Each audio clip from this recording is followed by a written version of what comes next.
Day 19 100 days of habit tracker challenge. நம்ம கிட்ஸுக்கு முக்கியமாக பெண் குழந்தைங்களுக்கு நல்ல எஜுகேஷன், நல்ல இன்கம், நல்ல லைஃப் ஸ்டைல் இதெல்லாம் விட அவங்களுக்கு நம்ம தைரியத்தை கற்றுக் கொடுத்தே ஆகணும். இந்த சொசைட்டியை எப்படி போல்டாக ஃபேஸ் பண்ணுறது அப்படின்னு அவங்களுக்கு நம்ம பேரண்டிங் பண்ணியே ஆகிற சுச்சுவேஷனில் இப்போ நம்ம இருக்கோம். இன்னும் நிறைய பேர் சோஷியல் மீடியாவில் பிஸ்னஸ் பண்ண வராமையே இருக்காங்க. சோஷியல் மீடியா வந்தாலே நம்ம பேரண்ட்ஸை எதுவும் சொல்லிடுவாங்களோன்னு வீட்லேயே முடங்கி கிடக்குறாங்க. இது ஒரு தனி மனிதனுடைய சுதந்திரம் அப்படின்னு தெரியாமலே இருக்காங்க.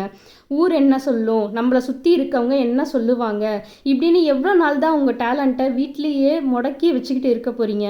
உங்களை கொண்டாட, உங்களை கைத்தட்ட, உங்களை அப்ரிஷியேட் பண்ண அங்கே லட்சக்கணக்கான பேர் காத்துக்கிட்டு இருக்காங்க. ஸோ டிஜிட்டலுக்கு மூவ் ஆகுங்க. Society will always judge. Let them, you are here to rise, not to please. See you in the journey, all because we deserve it. இன்னும் டிஜிட்டலுக்கு மூவ் ஆகாத உங்கள் ஃப்ரெண்ட்ஸுக்கு இந்த வீடியோவை ஷேர் பண்ணுங்கள். பாய்.